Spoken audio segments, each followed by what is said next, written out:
"What are you doing here? I didn't invite you," sneered my sister-in-law, Sophia, her eyes glinting with cold disdain. My heart clenched. "What do you mean you didn't invite us? We're family. Aren't we supposed to be here?" I asked, my voice trembling with confusion and hurt. Sophia's smile twisted into a cruel smirk. "Having a poor and worthless family like yours at our wedding is a disgrace." My temples throbbed, and bitterness filled my mouth. "I'm sorry, but I don't recognize you as family. Get the hell out of here," she snarled, loud enough for the other guests to turn and stare. In that moment, humiliation boiled into rage. One question pulsed in my mind. Had we made a mistake by coming here at all? My name is Molly, a 35-year-old housewife. I currently live with my husband Albert and our 11-year-old daughter, Madeline. We got married 12 years ago. Albert and I were classmates in college, and from the beginning of our relationship, Albert told me, "I will marry only you. I can't imagine marrying anyone but you, Molly. You're the one for me." He was the kind of person who would say things like that. At the time, I thought he was crazy to say such a thing, even though we had not yet gotten to know each other very well.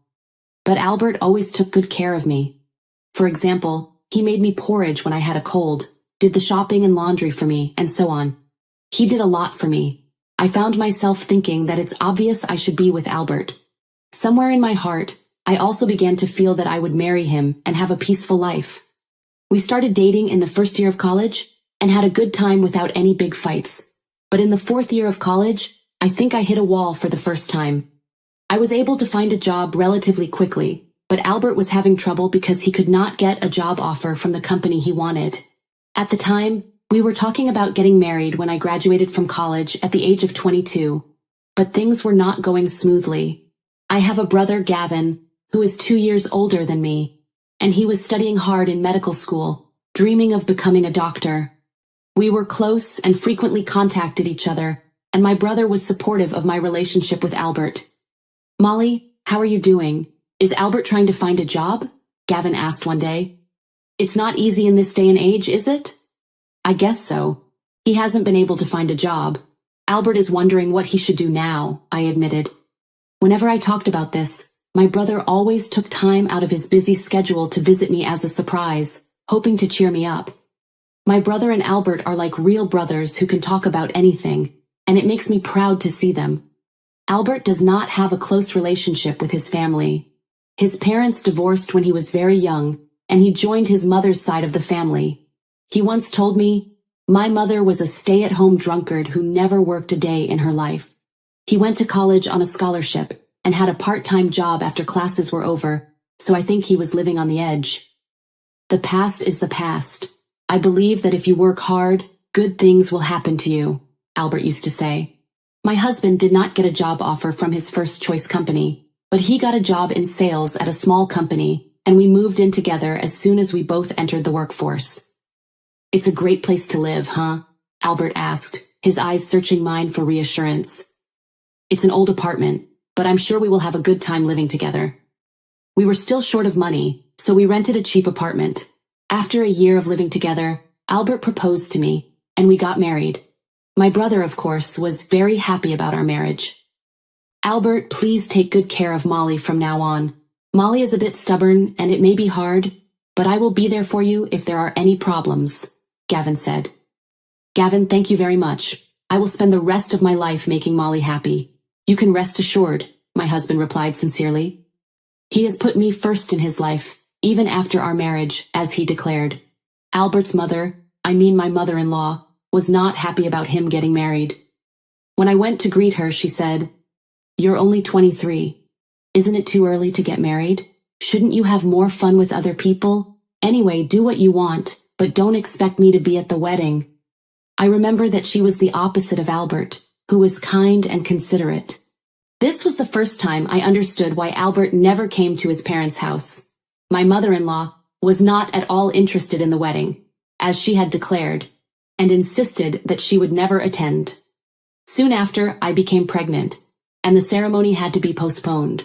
This was the first time I learned that there are parents who are not interested in their children getting married. My mother-in-law was not interested in her son's marriage, nor did she even come to see her grandson's face when he was born. Of course, she did not congratulate me, nor did she offer any words of congratulations. I think it was only my parents and my brother who were happy to see me whenever there was an event. Getting married is nice. Having a family is nice, I thought. I always hoped my brother, who was already busy with his work as a doctor, would get married soon. But after 12 years, I realized I was holding on to nothing but wishful thinking. Now I'm 35, and he's 37. He was busy with his daily life. He could only meet people at the hospital, but I still wanted him to live a peaceful life. It was at that time my brother called me to say that he had something to tell me, and was coming to visit us for the first time in a long time.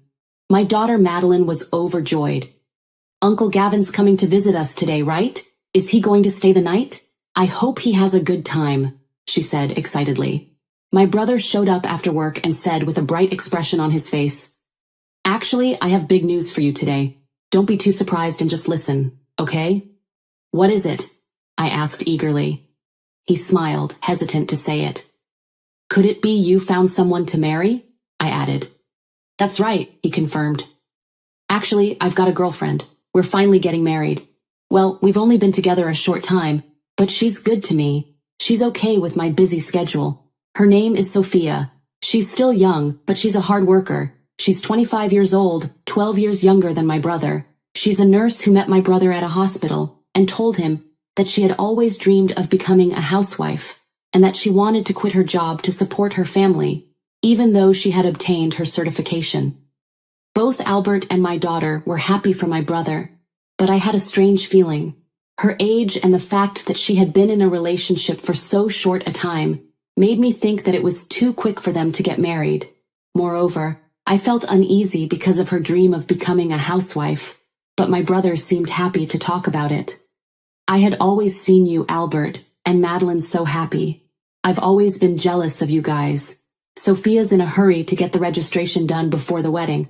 I just can't wrap my head around it," Gavin said. He was too conflicted to say anything else. I thought to myself, I think it's better to register after the wedding. I didn't want to say anything negative, so I just asked him to listen. I decided to tell him what I was thinking, but he didn't seem to understand. "Yes, you are right. I will do it. Thank you." That's all that he said. Less than a month later, my brother's wedding preparations went smoothly. Despite my brother's exuberance, I had a bad feeling about this. Albert said to me, "Hey Molly, what's up? Isn't something wrong? Gavin getting married is not a bad thing, right? We should congratulate him." I couldn't keep my mouth shut because of my intuition. "I have a bad feeling," I confessed. But not long after that, when my brother came to my house with his fiancée, Albert understood what I was talking about. "Hey, my name is Sophia. Thank you for supporting our marriage. So you're the sister that he has been telling me about. I thought you'd be a more sophisticated woman because you're a doctor's sister, but you're pretty homely." "Oh well, I won't have to talk to you much once we're married," Sophia said, with a smug smile. "What?" I thought, stunned by her rude attitude. I didn't even want to say anything back to her. I looked at my husband and saw that Albert had a blank expression on his face too. My brother, who was in high spirits, didn't even notice this strange situation and was just listening to Sophia talk. This woman is done for. I mean, Gavin, you should definitely not marry this woman. If you marry her, it's the end of everything, I thought. But my brother didn't know that we were worried about him. If I get married, I'll be able to live happily every day like you and Albert, won't I? Anyway, we are going to have a big wedding to show our gratitude to everyone, so please look forward to it, Gavin said cheerfully. He was talking with a nonchalant look on his faces. As for Sophia, she looked at us as if we were idiots and finally sneered at us. If I could have gone back in time, I would have tried to convince my brother not to marry this woman. We couldn't help but notice my brother's exultant move. Even my daughter, who is still in elementary school, was sensitive. "Is Uncle Gavin sure about this? That woman seems so mean," Madeline asked, her small voice full of concern. However, there was nothing we could do about it. And before we knew it, it was the day of the wedding. Although I was worried, I had not heard from my brother since that day, and I thought nothing unusual had happened on the day of the wedding.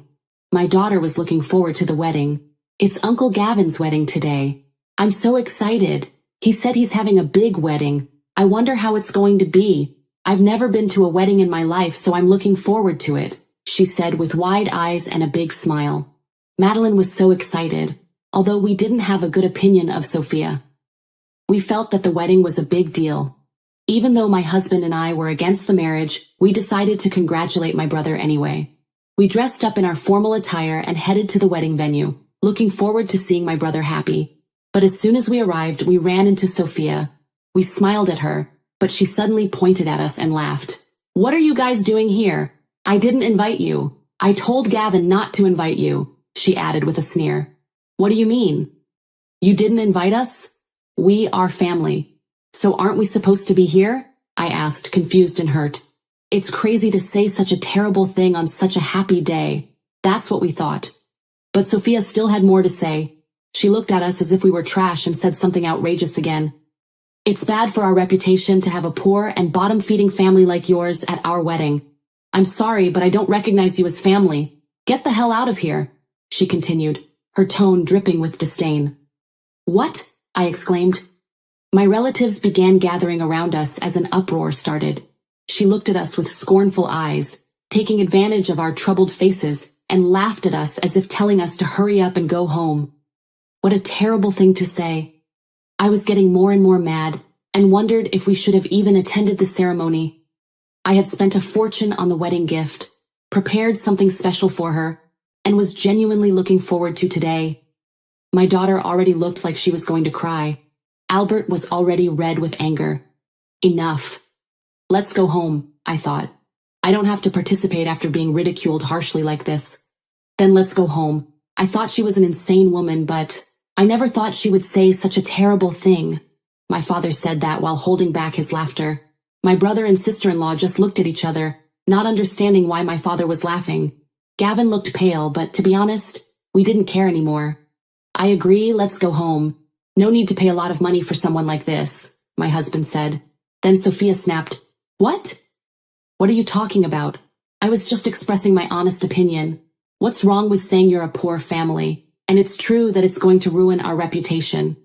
"What is wrong with you?" I asked, my voice shaking with anger. She looked like she was about to cry.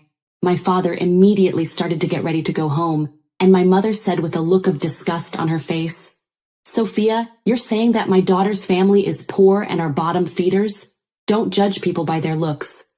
But Molly, your husband is a businessman working for a small company, right? Of course he's poor compared to a doctor. I never said anything wrong." Sophia stammered defensively.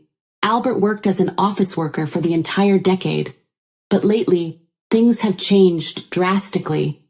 Of course my brother knows this, and he looks at her because she is not sure what she is talking about. Just because someone is poor, you shouldn't call them bottom feeders. It is true that he worked for a small company right out of college, but now he's the president of a company with over 100 employees. A doctor's income may be very high, but now my husband definitely makes more money, and he can take his vacations more freely. The man she had ridiculed as being a bottom feeder was now earning more than the man who would become her husband." Sophia could not hide her surprise and shock. "But I was going to marry a doctor because of his good income," Sophia protested. "I can't stand the idea of having someone around me who makes more money than a doctor." Sophia's comment created a tense atmosphere. Then, 4 minutes later, my brother spoke up, his voice firm. "I'm not going to marry you after all. I never thought you'd make fun of my family like this. Besides, getting married for the paycheck is never going to work out." My brother, who had been looking forward to getting married so much, announced in front of everyone that he was breaking off the marriage. Everyone was astonished. My father was trying not to laugh all the time. "Yes, I think it's a good idea, Gavin," he said. "You made a good decision. It's not a good idea to marry someone who doesn't respect her in-laws in the first place. Besides, she's a money-grabbing woman. It would destroy the family for sure," he concluded. Sophia's face paled when she was told the wedding was cancelled. "Wait a minute," she cried. "It's crazy that everyone is rallying against me and making me look bad. Today is my wedding and Gavin's. I'm supposed to marry Gavin. Please don't say such strange things to me." She was saying this with tears in her eyes, but everyone was looking at her coldly. "It's up to you and my brother to decide whether or not to get married. I said. But I'm not going to have anything to do with you if you keep calling me a bottom feeder.